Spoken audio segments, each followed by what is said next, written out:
Je me rappelle une histoire. Il y a un jour, il y a un homme qui est sur le bord d'un quai.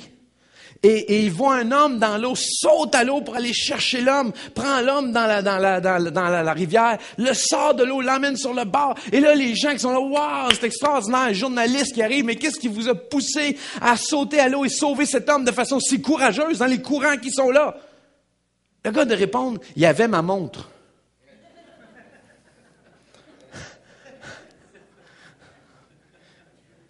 Comprenez-vous ce que je veux dire? Le motif change beaucoup le geste. Met une perception sur un geste. Est-ce que vous comprenez ce que je veux dire? Et c'est ça que je veux dire. C'est ça que je veux vous amener à comprendre. Il y a une dimension de perception ou de motif. Ce qui motive nos élans. Ce qui motive notre cœur à faire des choses. Parce que dans la réalité, c'est qu'on met l'emphase sur le geste de dire « Ah, il a sauvé quelqu'un. » Oui, c'est vrai. Mais s'il n'avait pas eu la montre, il l'aurait laissé aller. Donc, le motif vient mettre une perception, une profondeur, une dimension sur le geste. Aujourd'hui, d'aller plus loin, de se battre pour nos droits, c'est pas ça qui est le problème. C'est pas ça le point. C'est le motif.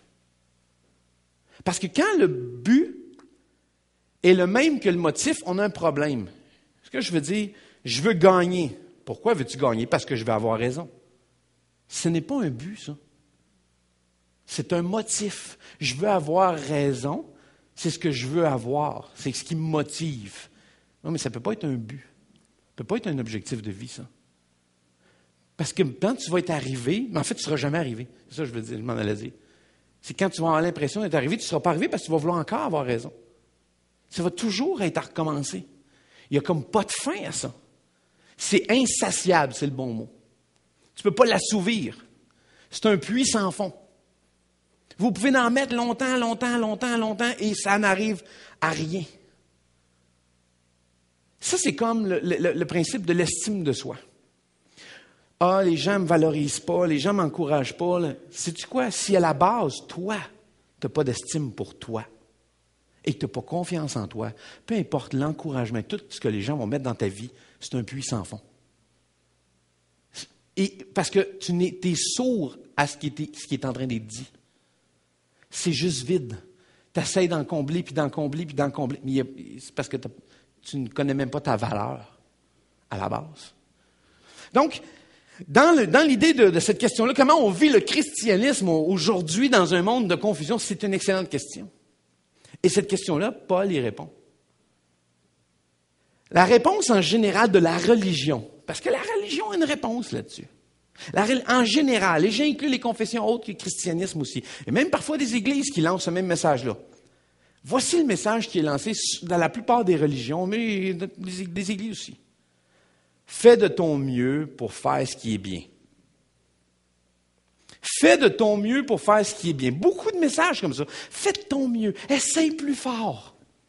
Vas-y, essaye plus fort. Ça sonne bien, mais ça donne rien. Moi, je vais vous expliquer quelque chose. Parce que le soi, la personne, le soi qui essaye fort, est le même soi qui est la cause du problème.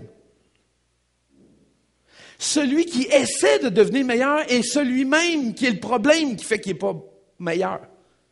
Donc, tu demandes à ce qui est déjà imparfait de devenir parfait, ce qui est impossible à générer. Qu'est-ce qui se passe? Ceux qui se tiennent avec ça, ces pressions-là, les exigences de la vie sur cette base-là, se trouvent forcément eux-mêmes pris dans une espèce de cercle vicieux. Désespoir qui embarque. Parce que ils ne sont pas capables de faire ce qu'ils pensaient qu'ils étaient capables de faire. Ils n'y arrivent pas. Je ne suis pas capable de devenir meilleur. Mais si tu étais capable, à quoi servirait Jésus? Allô? Si c'est toi qui étais capable, pourquoi on enverrait Jésus? Ça deviendrait inutile. En fait, on est en train de dire, Jésus, c'est bien ce que tu as fait, mais je vais essayer de faire une coche de plus, moi. Je vais essayer d'être mieux encore que ce que tu as fait. C'est ça, c'est inconsciemment le message qu'on lance. Subtilement, de façon, sans s'en rendre compte. C'est pas quelque chose de conscient. C'est pas quelque chose qu'on se dit, je vais faire mieux que Jésus. Moi, je suis capable. Moi, homme fort. Non, c'est pas ça. On se dit pas ça comme ça, là. Mais dans nos gestes, dans nos actions, dans notre discours, d'essayer plus fort, de faire mieux, de réussir, puis on essaye, puis on essaye, puis on essaye.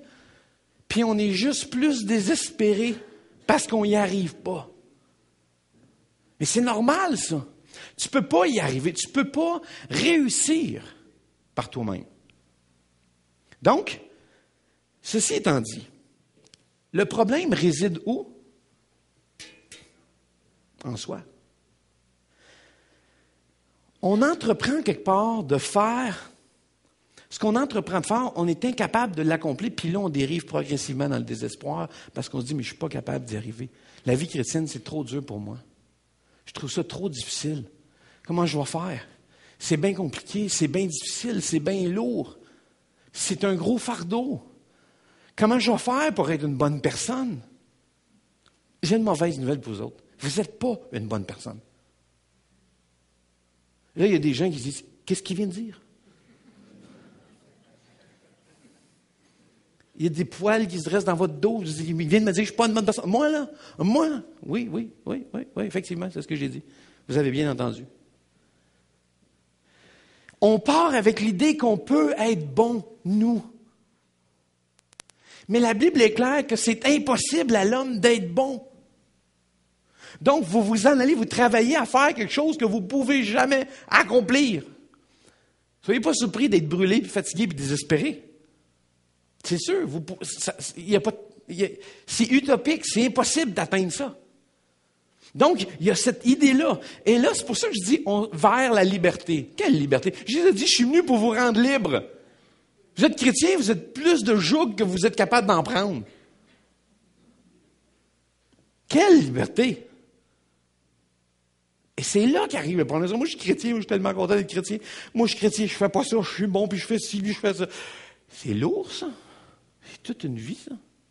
Je respecte ceci, je respecte cela, je respecte ceci. Je fais toutes les règles qu'on me demande, puis je me lève à cette heure-là, puis je fais ça, puis je jeûne, puis je prie, puis je lis ma Bible, puis je fais ça, puis j'aide les pauvres, puis je fais...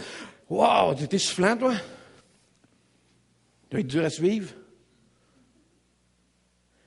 Quand on regarde la vie chrétienne, là, écoutez bien cette phrase-là, là, parce qu'elle est vraiment bonne.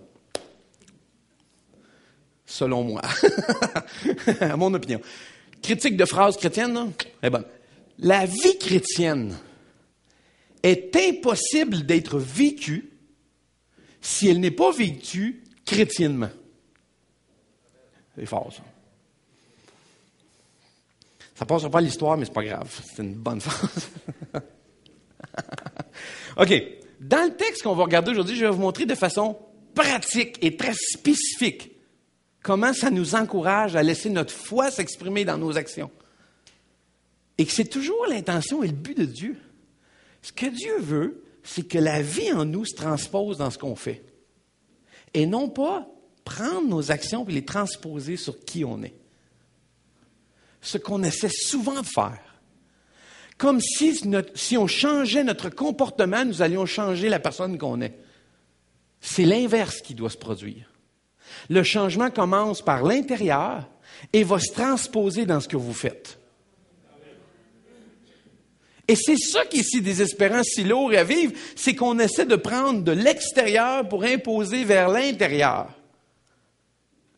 Et là, on essaye, on met de la pression, puis on pèse fort, puis on pèse fort, puis on va être bon. Puis là, on fait comme des sprints, on dirait. Tu sais, c'est comme on donne un go, 2-3 mois, là, on est fort, on est bon là-dedans. Oui, Seigneur, puis je vais faire ça, puis je vais faire ça, puis là, on se lève de bonheur, puis on prie, puis on run, puis on lâche pas. Puis là, maintenant, on fait comme...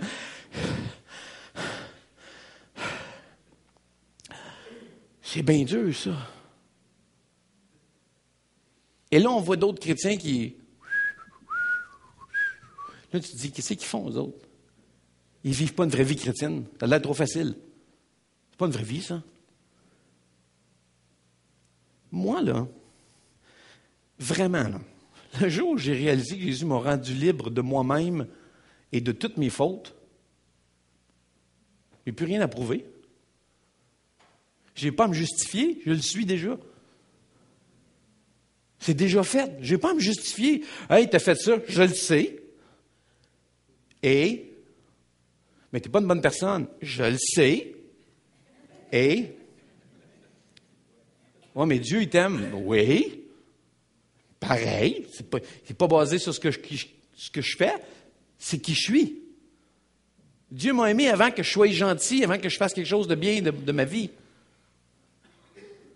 Je n'ai pas à me justifier. Mais quand on devient chrétien, c'est comme si tout à coup on switch la patente. À ce temps que tu deviens chrétien, il faut que tu te justifies d'être un bon chrétien. Là, il m'aime même pas plus là, aujourd'hui. Là. Tu sais, je prêche shit aujourd'hui. Dieu ne fait pas comme à lui, là. Lui, je suis fier. Lui, je suis content. Lui, je l'aime. Les autres ne prêchent pas. Dieu n'est pas de même. Dieu ne fonctionne pas comme ça. Si vous pensez que Dieu fonctionne de même, vous n'avez rien compris à l'Évangile. Vous n'avez rien compris. Ce n'est pas basé sur mes mérites. Ce n'est pas basé sur mes mérites ou mes crédits ou ma gloire ou ce que je peux accomplir. Ce n'est pas basé sur ça. Donc, ça enlève la pression de devoir être bon. Je n'ai pas besoin d'être bon. Je vais finir la phrase. Je n'ai pas besoin d'être bon pour être aimé de Dieu. Mais parce que je suis aimé de Dieu, je produis des bonnes choses. C'est totalement indifférent, là. Hein? C'est pas cool, ça? Ma femme, elle m'aimait avant que je sois beau.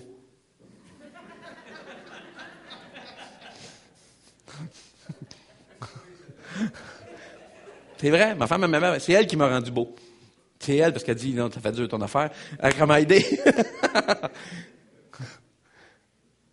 Donc, j'ai pas besoin de me justifier d'être beau. Je le suis. Parce qu'elle me trouve beau. Comprenez-vous? C'est ce qu'elle me dit. Si vous voulez argumenter ma femme, organisez-vous. Libre à vous. Moi, j'en parle pas. Donc, l'idée, le message chrétien, ce n'est pas une façon de dire « essaye de mieux faire, fais ton possible, vis mieux », c'est pas ça. Vis une bonne... c'est pas ça. Le message chrétien n'est pas ça. Parce que « oh, mets plus d'efforts, tu vas voir... » C'est pas ça. Si on pense comme ça, c'est qu'on a oublié le point central du christianisme. On a perdu c'était quoi à la base, le christianisme. On a oublié c'était quoi la relation avec Jésus. C'est lui qui prend ma place. C'est à cause de lui que je deviens bon, pas à cause de moi.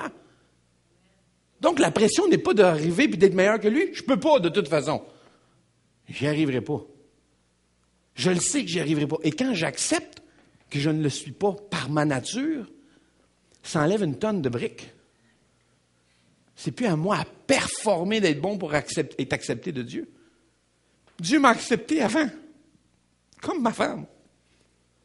Elle m'a aimé avant que je sois aimable. Elle a vu des belles choses en moi. Et elle les fait ressortir. Et moi, je vois cette relation-là avec Dieu de la même façon. Dieu nous aime. Et parce qu'on accepte son amour et on le laisse rentrer, je parlais des stars la semaine passée. Le monde m'a parlé des stars. Quand tu rouvres les stars et que la lumière rentre, ça vient tout changer l'atmosphère de la maison. C'est pas la maison qui se force d'être illuminée. Est-ce que vous me suivez? Quand tu rouvres les stars, la maison ne fait pas « oh, on va éclairer fort, on va éclairer fort ». C'est la lumière extérieure qui éclaire toute la maison. Et c'est exactement avec ce que Dieu fait dans la vie de chacun. Lorsque tu laisses entrer, lorsque tu rouvres le star, lorsque tu laisses faire son œuvre en toi, c'est toute ta maison qui devient éclairée. Pas parce que tu es bon, mais parce que sa lumière est en toi. C'est pas cool, ça? Je le savais. Maintenant, on va regarder ensemble, parce que là, on n'est pas encore dans le texte, on va regarder ensemble des points bien intéressants que Paul veut nous emmener ou nous faire sortir à travers cela. Et on va regarder quelques points bien importants. Prochaine diapo, première diapo, on va avoir à être libéré de quoi? Libéré du mensonge. Libéré du mensonge. Verset 25. C'est pourquoi, Rejetez le mensonge, que chacun dise la vérité à son prochain, car nous sommes tous membres d'un même corps. Ce qui est intéressant, puis je vais vous sortir ça, le mot mensonge, regardez bien, le mot mensonge, c'est le mot pseudos. Pseudos, une tromperie, une fausseté consciente et intentionnelle dans un sens large, ce qui ne semble pas être vrai. Est-ce que vous avez déjà entendu le mot pseudo? Un pseudonyme? C'est de là que vient le mot. C'est un faux semblant. C'est quelque chose qui est pas vrai. Toutes les fois qu'on utilise le mot pseudo, tout ce qui suit est faux. Quand tu utilises le mot pseudo, le mot après, ça veut dire que c'est faux. Une pseudo-vérité, une fausse vérité. Un pseudo-alibi, un pseudo-excuse, un pseudo ce que vous voulez, un pseudo-ami, un faux ami. C'est exactement le mot qui est là, pseudo. Et ce que Paul est en train de dire, c'est que chacun de vous ne trompe pas les autres. Fais pas des faussetés aux autres. Je sais que des fois, il y a des gens qui s'en sortent bien en se disant « c'est une blague ». Savez-vous la différence entre une blague et un mensonge? On revient au début de ce que je vous ai dit. Le motif. L'intention. Si ce que je dis a l'intention de te tromper, je veux vraiment te tromper intentionnellement, là. C'est un mensonge que je suis en train de faire. Est-ce que vous me suivez? Donc, ce que Paul est en train de dire, c'est que maintenant que tu es en relation avec Jésus, tu ne vis plus dans le mensonge. Parce que tu as ouvert les stores, la vérité rentre chez vous. Cohérent, le gars, quand même. Il faut lui donner ça. Maintenant que Jésus est entré dans ta vie et qu'il éclaire ta vie, tu n'es plus dans le mensonge. Le faire intentionnellement, c'est de délibérément fermer le store. C'est délibérément fermer la présence de Jésus dans ta vie. C'est pas moi qui deviens une bonne personne, c'est la présence de Jésus dans ma vie qui fait que je dis la vérité. C'est exactement ça. C'est pourquoi? Pourquoi? Dans quel sens? Parce que tout ce que Jésus est entré dans ta vie, Jésus est venu agir dans ta vie. C'est pourquoi? Rejette le mensonge. C'est-à-dire, referme pas les stores pour laisser le mensonge reprendre sa place. Parce que vous connaissez le vieil adage qu'on pourrait facilement appliquer aux chrétiens. Chassez le naturel, il reviendra au galop. Hein? C'est tranquille. On essaye. Mais c'est pas comme ça que ça avance. C'est pas des essais. Quand vous dites la vérité, là, sérieusement, quand vous dites la vérité à quelqu'un, avec amour, dois-je spécifier, on l'a mentionné il y a quelques messages de ça, avec amour, on avait vu dans le chapitre 4, verset 15, quand vous dites la vérité avec amour, vous démontrez de l'amour. Si j'aime vraiment une personne, puis je suis préoccupé par elle, par sa situation, et que je vois ce qu'elle est en train de faire va lui faire du tort ou du mal, ma responsabilité, c'est d'essayer de lui expliquer. Pas de lui remettre sur le nez comme un reproche, mais peut-être faire un cheminement de réflexion avec la personne. Ah, je voudrais faire ça, Est-ce que tu penses que c'est une bonne personne? Une bonne chose pour toi? Est-ce que c'est bien? Moi, ça me préoccupe ce qui t'arrive. Et je veux juste te partager ma préoccupation, juste te dire, voici ce que j'ai peur dans ça. Voici ce qui m'attristerait. Voici ce qui me ferait de la peine qui t'arrive. Vous êtes en train d'expliquer à la personne que vous êtes concerné par sa situation, vous êtes préoccupé par sa situation. Et là, comme je dis toujours, la réaction de quelqu'un, elle lui appartient. Mais vous n'avez pas goroché quelque chose. C'est pas correct ce que tu fais là. Il n'y a pas grand monde qui réagisse bien à ça. Il n'y a pas beaucoup de monde qui font « T'as raison, toi. C'est vrai ce que tu dis. » Généralement, on est réfractaire à quelqu'un qui nous dit « C'est pas correct ce que tu fais là. » Mais il y a une façon de le dire aux gens. Il y a une façon de parler avec le monde. Et c'est ça qui dénote ou qui manifeste l'amour dans une relation. C'est comment vous allez adresser le sujet avec quelqu'un. John Stott a dit ceci, vous allez voir à l'écran. John Stott a dit ceci. La vérité devient difficile si elle n'est pas adoucie par l'amour. L'amour devient faible si elle n'est pas renforcée par la vérité. L'apôtre nous appelle à tenir les deux ensemble. Libéré du mensonge. Deuxième chose qu'on est libéré, c'est libéré de quoi qu'on va être? Libéré de la colère. OK, on broche à l'autre verset. Non. Verset 26. Verset 26. Regardez bien ça. Verset 26. Si vous vous mettez en colère, ne péchez pas. Que votre colère s'apaise avant le coucher du soleil. Verset 27, qui suit tout de suite après. Ne donnez pas au diable l'occasion de vous dominer. Écoutez bien ce que je vais vous dire. Jamais la Bible ne dit de ne pas se mettre en colère. C'est jamais écrit de ne pas se mettre en colère. C'est jamais écrit ça. Ça n'existe pas, ce verset-là, ne te mets pas en colère. Ça n'existe pas. Vous êtes peut-être surpris de dire, la colère, oui. En fait, Jésus s'est mis en colère. En fait, Dieu est en colère. Jésus, sur la croix, a reçu le jugement de la colère de Dieu. Dieu s'est mis en colère. La colère, on a une mauvaise perception de la colère. Très mauvaise perception de la colère. En fait, on a une mauvaise relation avec la colère. La colère doit être dirigée vers les choses appropriées.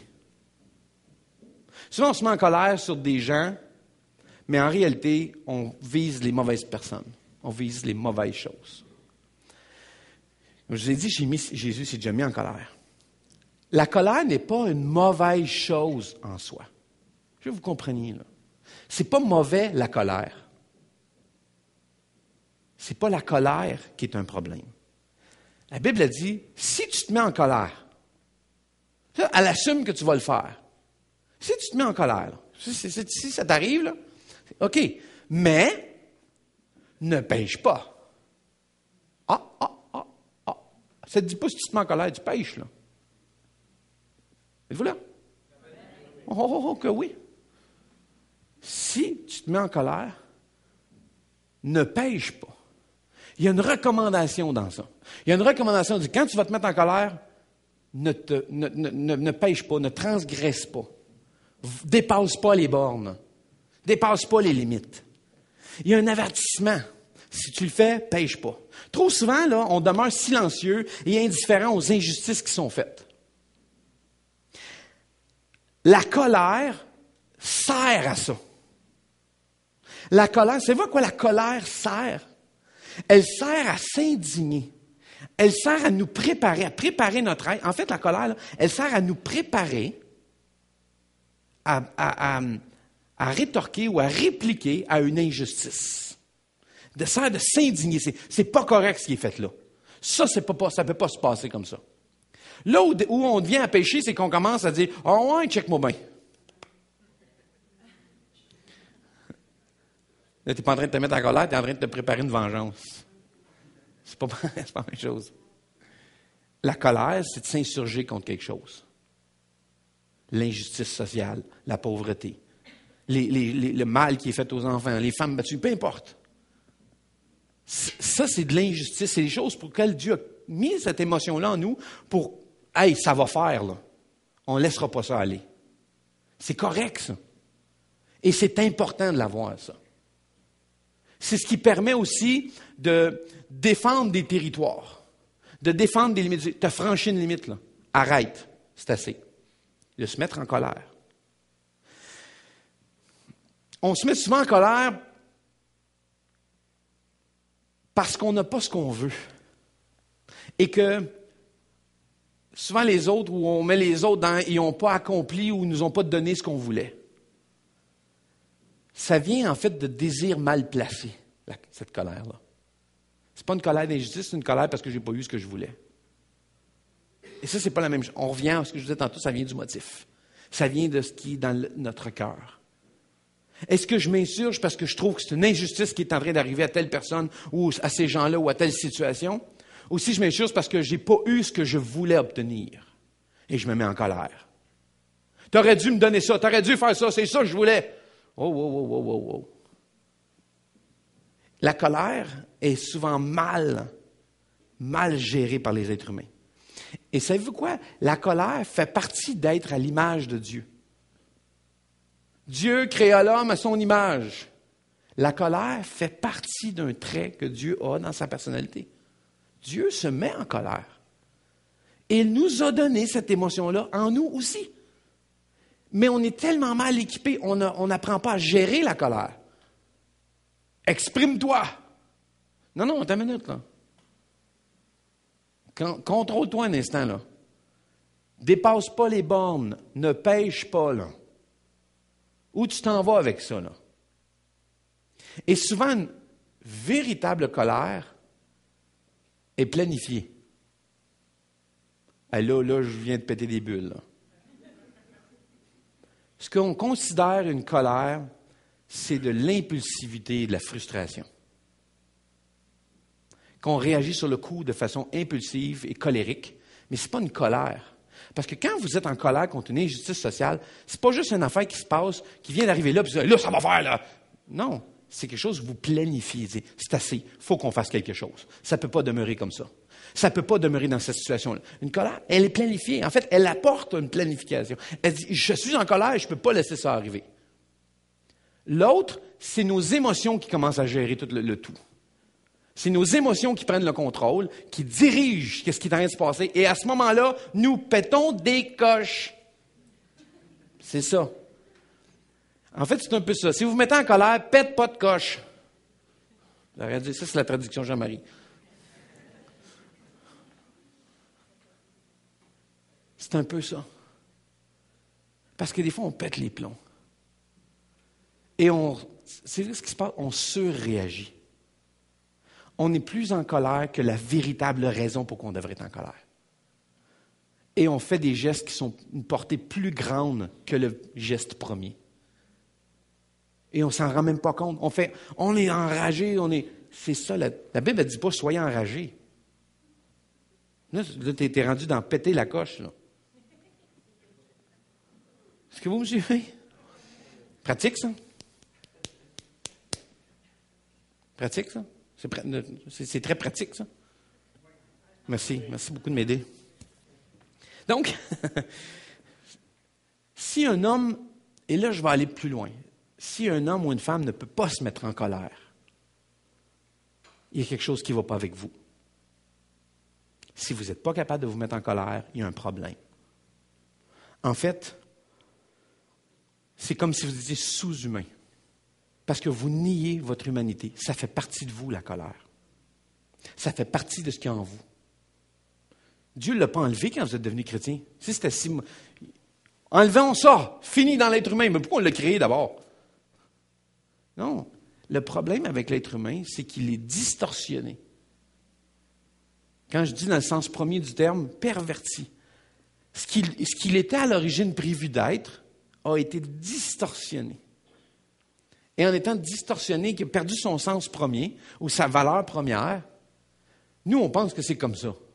Mais c'est pas vrai que c'est comme ça. L'humilité, c'est pas être « oh, pauvre de moi, pauvre... » Non, c'est pas de l'humilité pantoute, ça. Ça, c'est de la fausse humilité. C'est de la pseudo-humilité. C'est exactement ça. Si vous voulez en savoir plus sur la colère, je sais que le pasteur Nicolas a fait une série. Pasteur Nick a fait une série qui s'appelle « Personne n'en parle », puis il parle beaucoup de la colère dans cette série-là. Puis ça dit que votre colère s'apaise avant le coucher du soleil. OK, réglons quelque chose. Tous les conflits ne peuvent pas être réglés avant de se coucher. OK? Juste enlever de la pression sur bien du monde, là. Si vous avez un problème, un conflit qui est rendu 10h30, 11h moins quart, passez pas la nuit de bout pour le régler, s'il vous plaît. Allez vous coucher. Vous voulez du pratique, là? Moi, c'est quelque chose dans ma vie pratique, là, pour lequel la Bible elle me dit, va te coucher. Repose-toi. Tu as besoin de dormir. Non, on veut régler le problème. Tu ne le régleras pas, tu vas en créer des nouveaux. Va te coucher. On réglera ça demain. Et souvent, le lendemain, notre colère a changé. On n'a pas aimé ce qui est arrivé, mais on n'est plus posé dans nos gestes. Plus réfléchi. On se rend compte que j'aurais peut-être pété des coches, là.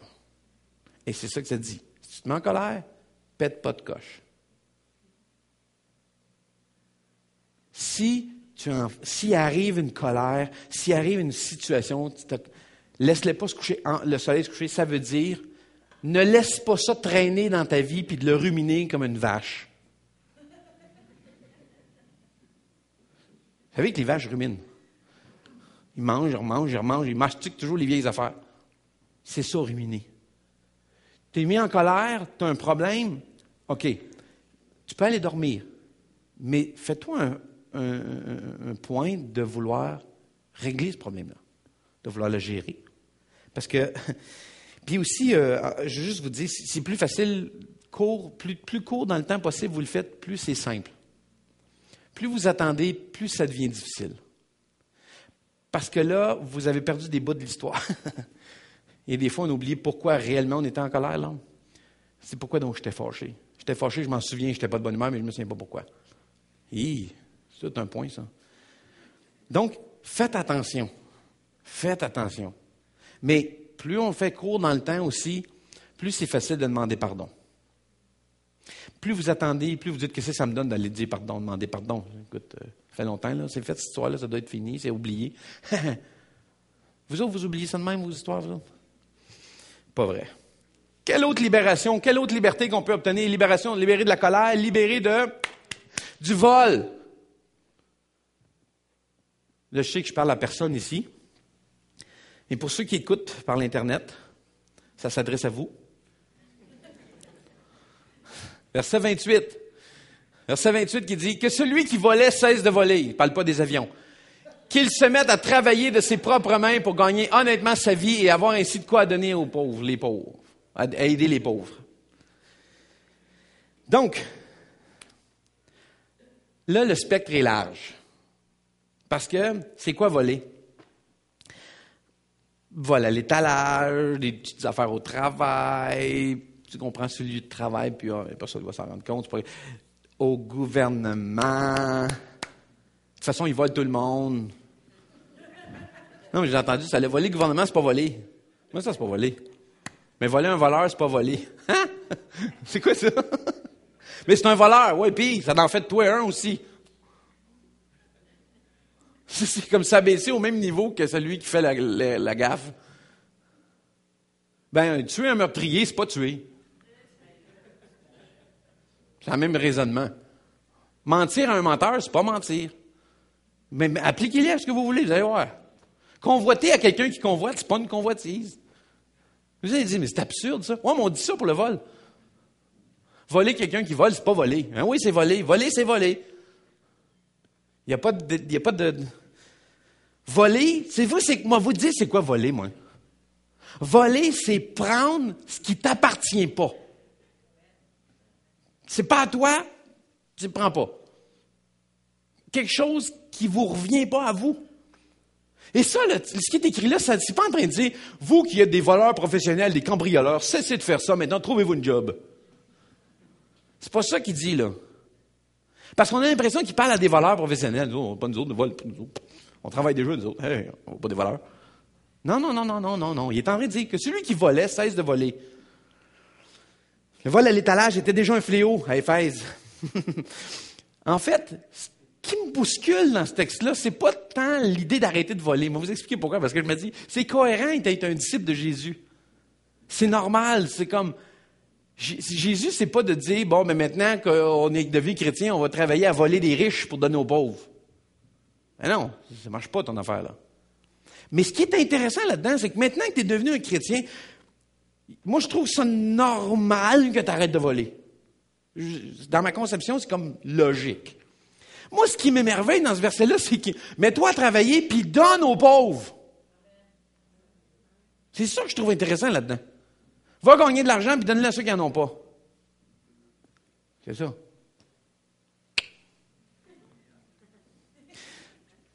Ce texte, et j'avais des astérix à des places aussi, ceci ne sera pas populaire.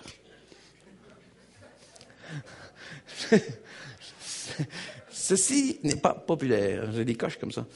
En fait, c'est pas quand tu deviens chrétien, tu ne développes pas une mentalité de Robin Hood, de Robin des Bois chrétien, là. Comme maintenant, nous allons rendre justice à tout le monde. T'es un voleur, nous allons te voler, nous allons donner aux pauvres.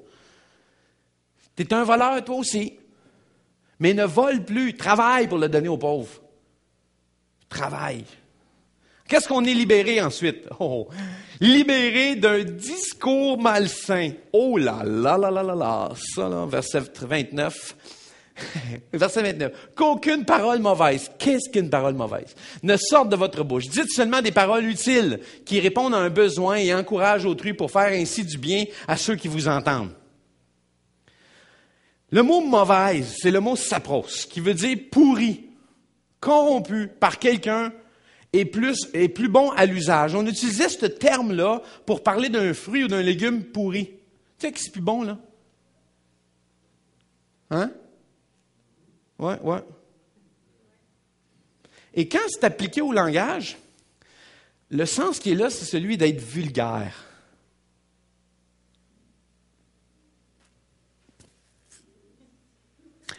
Des jokes déplacés. Les jokes salés, là, ou sucrés, dépendamment de la version. Je sais que vous ne savez pas de quoi je parle, mais c'est pas grave. Un jour, quelqu'un vous l'expliquera. Des paroles méchantes envers des gens. Des paroles méchantes envers des gens. En fait, le texte, il dit, dites des paroles qui vont faire du bien aux gens. Ce qui inclut, arrête de chialer. Mais c'est utile. Comment ça, c'est utile? À qui? Dites des paroles qui sont utiles, qui répondent à un besoin et encouragent autrui, pour faire du bien à ceux qui vous entendent. Ceux qui entendent ce qui sort de votre bouche, est-ce qu'ils font comme « Wow, ça m'encourage, ça. J'aime ça entendre ces paroles-là. » Ou c'est « Oh my God, tu as entendu ça, toi? » On est dans une discussion, on fait « C'est ça que je viens d'entendre. » C'est ça la discussion. Et des fois, là, on vaut la peine de se retirer de la discussion.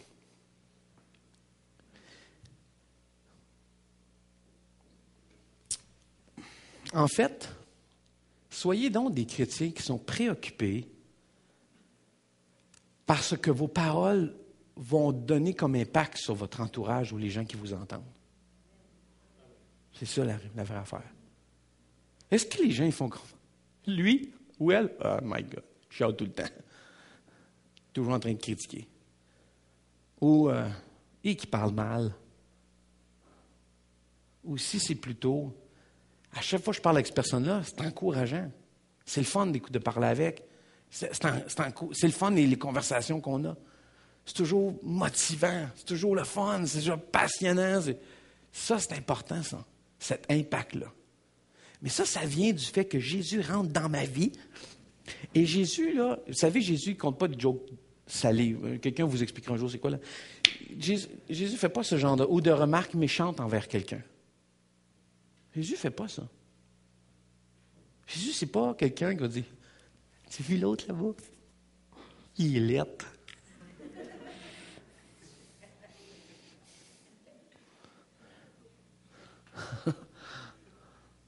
Comprenez-vous? Et alors que Jésus rentre dans ma vie, que les stores sont ouverts, cette lumière-là va chasser ça. Mais si je le garde, c'est que je ferme le store. Je ne laisse pas cette lumière-là entrer. Je ne laisse pas changer ma vie. Et j'essaye, d'en dehors de la maison, de l'embellir pour que ça ait l'air comme s'il y avait de la lumière dans la maison. Et là, on devient brûlé. Et c'est ça qui se passe dans la vie chrétienne. Je vous imagine la patente, là, pour que vous compreniez. Là. Comme si à l'extérieur de la maison, on embellissait le tout pour que ça ait l'air qu'il y a de la lumière dans la maison. Vous savez, je le dis souvent, j'ai jamais rencontré du monde normal. J'ai jamais rencontré quelqu'un de normal. J'ai rencontré bien du monde qui le fake bien, par exemple, mais ça n'existe pas du monde normal. Parce qu'on a tous des anomalies dans nos vies. On a tous un passé. On a tous vécu des traumatismes. On a tous vécu des moments difficiles. Ça arrive à tous. Essayez de le cacher. Je ne suis pas en train de dire d'allumer les lumières et montrer ça à tout le monde, c'est pas ça, là, mais essayez de le camoufler puis de pas s'exposer. C'est d'essayer justement de fermer les stores. Parce que dès que Jésus rentre, il va exposer des choses. Il va mettre la lumière sur des choses dans ta vie. Que ce soit des moments douloureux, que ce soit des comportements, des choses. Ça va éclairer ça. Ça va allumer dans ta maison. Tu vas faire, mais c'est que c'est ça. Je vous l'ai dit, je pense dans le message, je dis, chez nous, si les lumières sont fermées, Les places où j'ai rénové, vous ne savez pas que c'est pas beau. On a une descente de cave chez nous. Ma femme, elle va tellement détester que j'ai dit ça. Dans une descente de cave, il y avait une rampe. Je ne peux pas croire que je vous compte ça. Ma femme va me battre. Pas grave. Non. Elle ne me battra pas. Elle va se mettre en colère et elle ne pêchera pas. Non. Non, mais on a une descente de cave avec une rampe d'escalier. Et ma femme, elle me dit, tu pourrais enlever la rampe et qu'on remplace cette affaire. Je dis, oui, je suis capable de faire ça, dévisser des vis puis remplir des trous. Je suis capable, moi. Je me surestime. J'enlève l'affaire, je mets mon plâtre, et je me dis, il me semble que ça fait des bosses. Peut-être qu'il faut que je l'améliore. Je commence à dans mon affaire. Quand vous ouvrez la lumière, vous voyez comme les rocheuses. Mais mais sablées, quand même. Mais vous voyez, là, c'est comme mon dos, c'est magané, ça. C'est ça. L'affaire qui arrive, c'est que si les lumières sont fermées, c'est super beau. C'est extraordinaire. Quand tu allumes la lumière, tu le vois. Il se passe la même chose avec JC. Quand Jésus vient dans ta vie et que tu rouvres la lumière, les fenêtres, tu rouvres les stores, il va exposer ce qui est là. Et il va commencer à faire du ménage dans ça. Jésus n'est pas rentré dans ma descente de cave encore pour régler ça. Ça, c'est une autre affaire. Rien n'est impossible à Dieu. donc, soyez des chrétiens préoccupés par les paroles qui ont un impact sur votre entourage. Verset 30.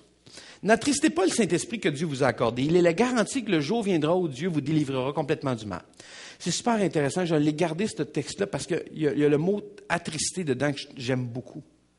Parce que le mot « attrister », ça implique que quelqu'un vous aime. Quand quelqu'un est attristé par ce que vous dites ou ce que vous faites, ça implique que cette personne-là vous aime. Vous n'êtes pas attristé par quelqu'un que vous n'aimez pas. Vous pouvez être en colère, vous pouvez détester, mais pas attristé. La tristesse vient parce que vous avez un amour. N'attristez pas le Saint-Esprit. Le Saint-Esprit vous aime. Il y a cette relation-là d'amour qui est là. Et de cette façon-là, vous n'attristez pas quelqu'un que vous n'aimez pas. Mais quelqu'un qui vous aime peut être attristé par vous. Cette tristesse est toujours une indication de présence de l'amour. Dans ce texte-là, ce que ça veut dire, c'est quand les stores sont ouverts chez vous, ce qui rend triste quelqu'un qui vous aime, c'est que vous ignorez ce qui ne va pas. Si vous avez une relation particulière avec un ami, votre conjoint, peu importe, là, et vous savez qu'il y a quelque chose qui ne va pas, qu'est-ce qui vous rend triste? C'est que la personne veut ignorer la situation. Ça va vous attrister. Ça va vous rendre triste. Tu devrais régler ça. Tu ne devrais pas laisser aller ça. Ça rend triste. C'est un peu la même chose. C'est ça qui est écrit là. Ce qui attriste le Seigneur, c'est cette idée-là. Ne l'attristez pas. Comment? En ignorant ça. En faisant comme si de rien n'était. Pourquoi pas faire ça? Parce qu'il est la garantie que Dieu va te délivrer complètement du mal. C'est lui qui est le sceau. C'est lui qui est le comme. C'est sûr. Parce qu'il est là, c'est sûr que Dieu va complètement te libérer. Dernière libération. On est libéré de quoi? De la méchanceté et du manque de pardon. Verset 31. Que chacun de vous, chassez loin de vous, tout sentiment amer, toute irritation, toute colère, ainsi que les cris et les insultes. Abstenez-vous de toute forme de méchanceté. Verset 32. Soyez bons et pleins d'affection les uns pour les autres. Pardonnez-vous réciproquement comme Dieu vous a pardonné par le Christ. Moi, ce que j'aime, là, puis je vais le faire rapidement, là, il y a dans ce texte-là un résumé de conseils. Il y a comme une... Hey, tom, let's go, bing, bang. Voici, tard. Hein? Luc et Luc, tard. Pareil. Il y a comme une liste spécifique, essentielle. Il résume la patente et dit, OK, est-ce que gang, là? Suivez-moi, tard. Il règle ça d'un coup. Et là, j'ai pris chacun des mots Puis je voulais juste vous les faire comprendre. Premièrement, il dit qu'il n'y a pas de sentiment amer. Sentiment amer, c'est de l'amertume. Qu'est-ce que de l'amertume? On va le mettre dans Jérémie. Un esprit qui refuse toute réconciliation. L'amertume, c'est un esprit qui refuse toute réconciliation. Qu'est-ce que ça veut dire? Ça ne veut pas dire qu'il n'y a pas de réconciliation, que vous n'avez pas pardonné. Ce qui refuse, c'est que je refuse de régler le problème. Ça, c'est de l'amertume.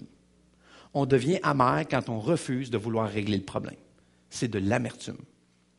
Qu'il n'y en ait pas parmi vous. Ça veut dire, comme Paul le dit dans Romains, quand aussi longtemps que cela dépend de vous, soyez en paix avec les autres. Tant aussi longtemps que cela dépend de vous. Parce qu'il y a des situations, qu'est-ce que vous voulez? La personne, elle ne veut pas. Qu'est-ce que tu veux que j'y fasse? C'est son choix. Elle ne veut pas qu'on règle la situation. Fine, moi j'ai voulu le régler. Ça ne te tente pas de le régler. Merci, bonsoir. Autre chose, irritation. C'est quoi de l'irritation? L'irritation ou animosité, dépendamment de certaines versions, c'est des explosions de colère ou pétage de coche ou un tempérament vif pour des raisons égoïstes. Ça revient à ce que je vous disais tantôt. Quand on pète une colère pour des choses égoïstes, parce que je n'ai pas eu, je voulais avoir, c'est à cause... C'est exactement ça, l'irritation. Tu sais, je vous disais tantôt, la différence entre la colère, enragée ou irritée, c'est ça, là. La colère, c'est une chose qui nous s'insurge contre l'injustice, les choses qui ne sont pas correctes. L'irritation, c'est parce que je n'ai pas eu ce que je voulais. Je veux. C'est ça. Ça, c'est de l'irritation. Ça crée de l'animosité. Et il y a des gens qui sont irrités comme ça parce que je pointe personne, OK? Là, je veux juste que vous compreniez, là, parce que hier, j'étais avec des gens et il y a un gars qui vient me voir. Je sors dehors, on était dans une grande bâtisse, puis je sors dehors, puis on est dans un tournoi de hockey. Et je sors dehors pour aller à ma voiture. Et il y a un gars qui est dehors en train de fumer une cigarette. Puis il me regarde et il me dit « Ah, je suis tanné de ça, je suis tanné de ça. » Je dis « Ben, je te dis. » Non, mais c'est comme, tu n'as pas besoin de me le compter, j'imagine, tu dois t'écœurer. Moi, je le serais, en tout cas. Puis, il me dit, il fallait que je sorte, là. Je dis, ouais, pourquoi? Il dit, là, je devenais irritable. Tu es irrité parce que tu n'as pas ce que tu veux avoir. Sentez-vous l'irritation? L'irritation, ça vient dans ce sens-là. Lorsque je n'obtiens pas ce que je veux, je deviens irrité. Et on confond ça avec la colère. Et que ce n'est pas de la colère, c'est de l'irritation. C'est d'être enragé. Est-ce que vous comprenez, là? Vous allez voir que la colère n'a pas du tout le même lien. C'est souvent une mauvaise interprétation de nos émotions, puis on n'a juste pas appris à les gérer. Ce qui m'emmène à la colère. L'humeur. Quelle colère? L'humeur, le caractère qui est nourri à la haine, l'agitation et aux impulsivités. C'est pas tout à fait la même colère que tantôt. C'est cette colère-là qui dérive avec l'irritation, qui comme se transforme ou prend une forme de colère, mais qui a un caractère qui nourrit la haine. Je l'haïs, je suis plus capable, je vais y péter la gueule. Si je le vois en quelque part, je le ramasse, je sais que j'ai de moi 5 minutes avec. Si vous avez jamais entendu ces mots aujourd'hui, vos oreilles doivent être bouleversées de tout ce que je vous dis. L'humeur, le caractère, tu sais, la personne colérique qui veut... Elle ne pète plus des coches, elle veut péter des gueules, là, tu sais, là. Il y a comme une progression. Je veux utiliser des termes clairs, puis tout le monde fasse comme, OK, je comprends ce qu'il veut dire.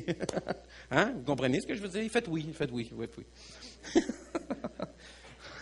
Ce qui m'emmène à l'autre mot. Le prochain mot qu'on a, c'est des cris ou clameurs. Ça, c'est le terme qui peut utiliser. C'est quelqu'un qui veut se faire entendre en criant après les autres. Vous savez qu'il y a une progression dans ça? Hein? Irritation, colère, cri, clameur, cri après les autres. Ah, t'es mon ci, mon ça, moi, te péter la gueule. Puis tout, il dit, je te ramasse. Puis il voit dans des chars, là, puis ça se crie après sur l'autoroute. Là. Tu te dis, c'est malade. Il n'est pas en colère. Il est juste fou, là. Hein? Êtes-vous là? Oui, vous êtes là? OK, c'est beau. Les mecs ne savent pas, parce que je ne vous vois pas vraiment avec les lumières.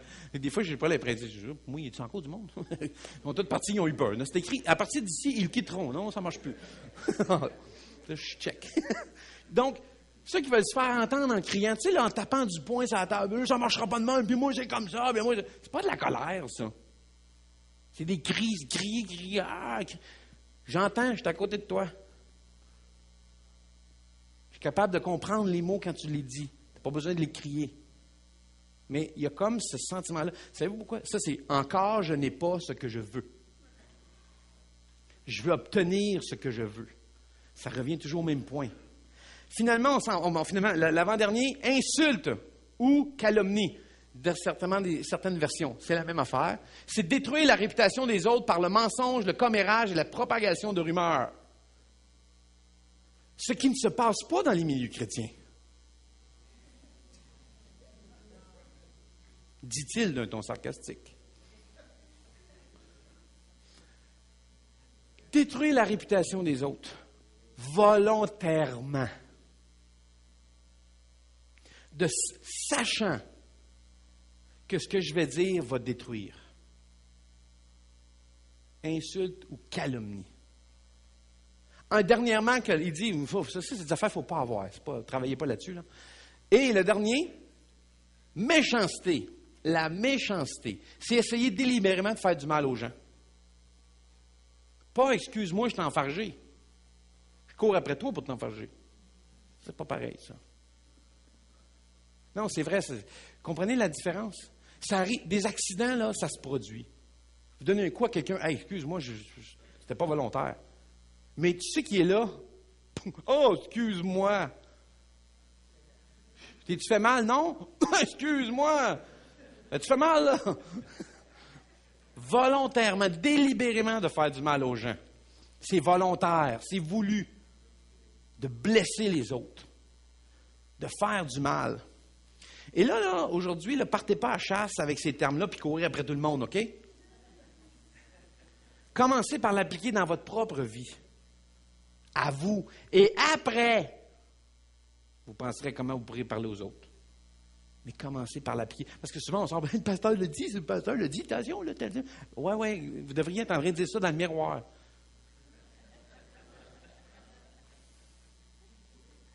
Parce que aujourd'hui, je vais être tellement clair, là. Je connais les dîners, là. Les dîners de chrétiens, puis les rencontres d'amicales et fraternelles, là. Qu'on a ensemble et qu'on dit plein de choses, là. Et là, on part, puis le pasteur nous a parlé dans la prêche ce matin. Tu devrais faire attention à ce que tu dis.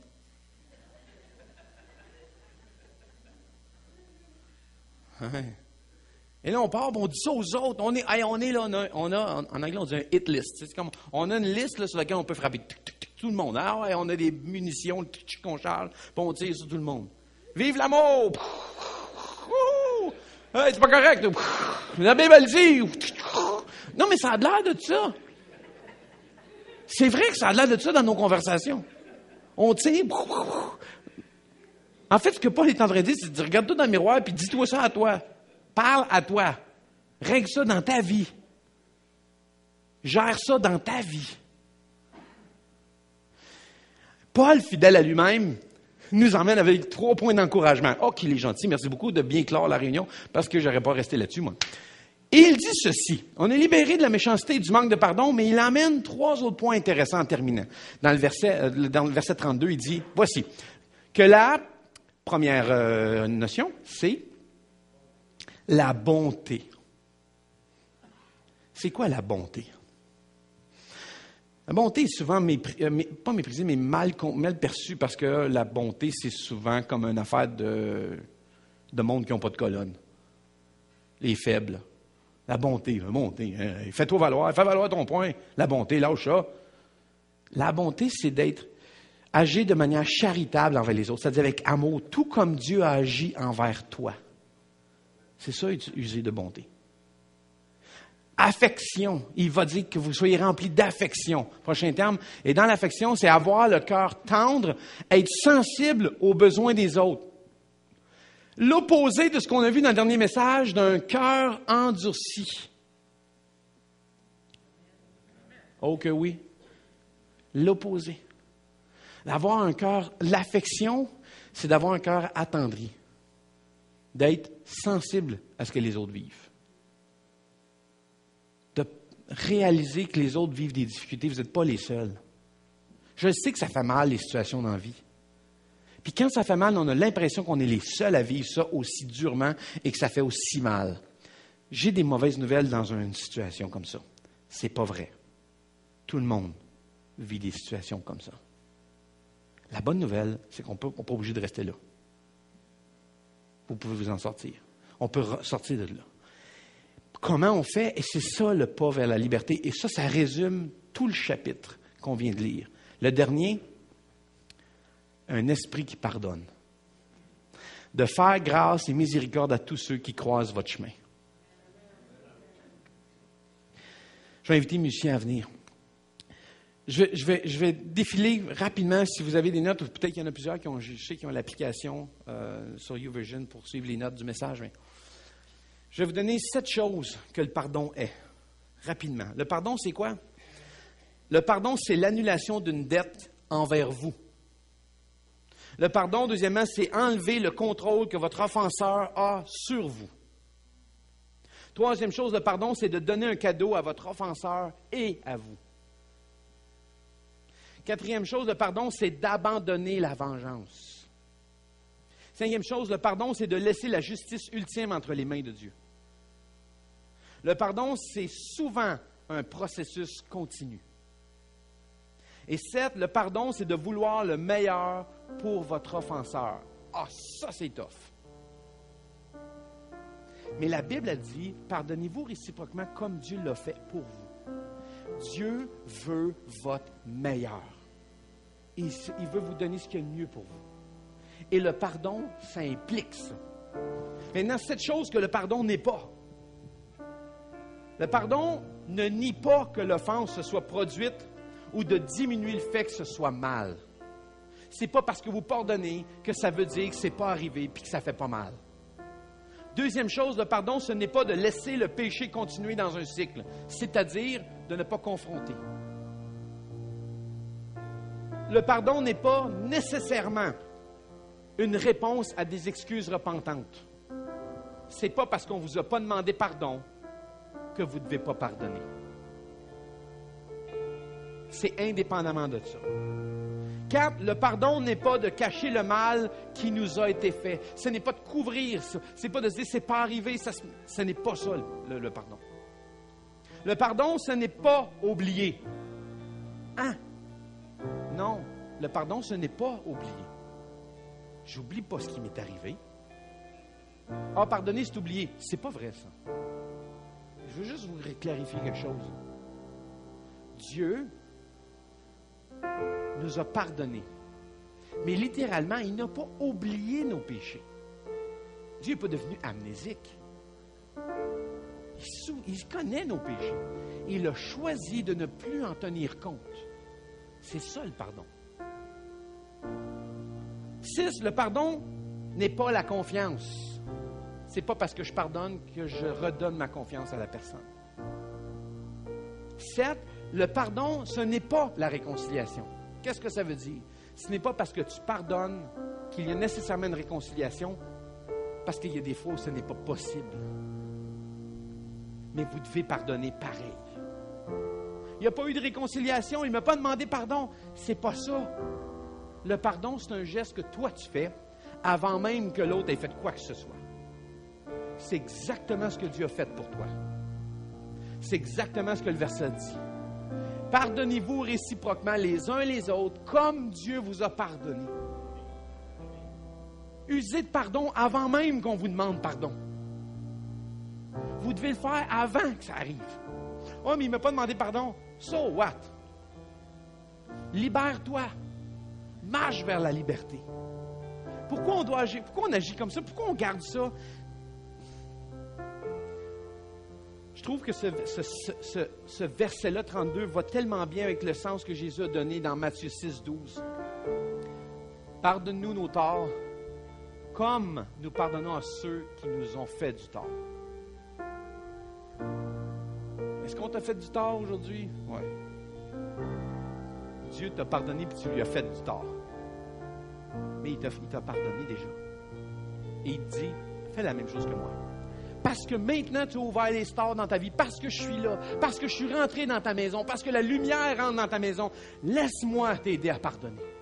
Laisse-moi te remplir de ma présence. Laisse-moi que le pardon puisse remplir le lieu, tout ce lieu-là. Pourquoi est-ce qu'on est si réticent à pardonner? Savez-vous pourquoi? Parce qu'on aime ça, garder ça. C'est ce que la parole de Dieu nous dit. Ce sont comme des choses agréables à nous autres. Et c'est ça le problème. On aime garder rancune envers des gens. Comme s'il y avait comme une injustice. Il me doit quelque chose. J'y pardonnerai pas. J'y donnerai pas le pardon. C'est pas vrai. C'est parce que c'est à toi que tu fais du tort. C'est toi qui es captif à ce moment. C'est toi qui ne dors pas. C'est toi qui fais des mauvais rêves avec ça. C'est toi qui fais des mauvaises pensées. C'est toi, pas l'autre. Et tu dois toi pardonner.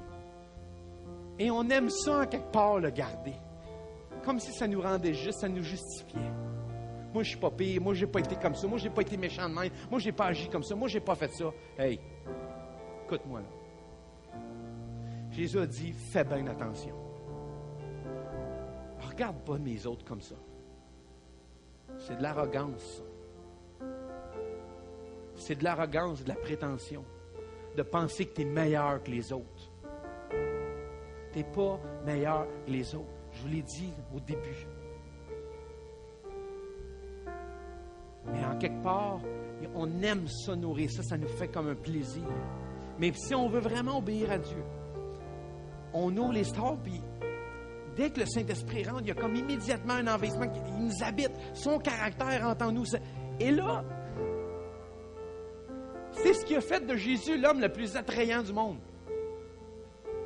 C'est cet amour-là, ce pardon-là, cette miséricorde, cette grâce. C'est ce qui l'a rendu si attirant que les gens l'aimaient tellement.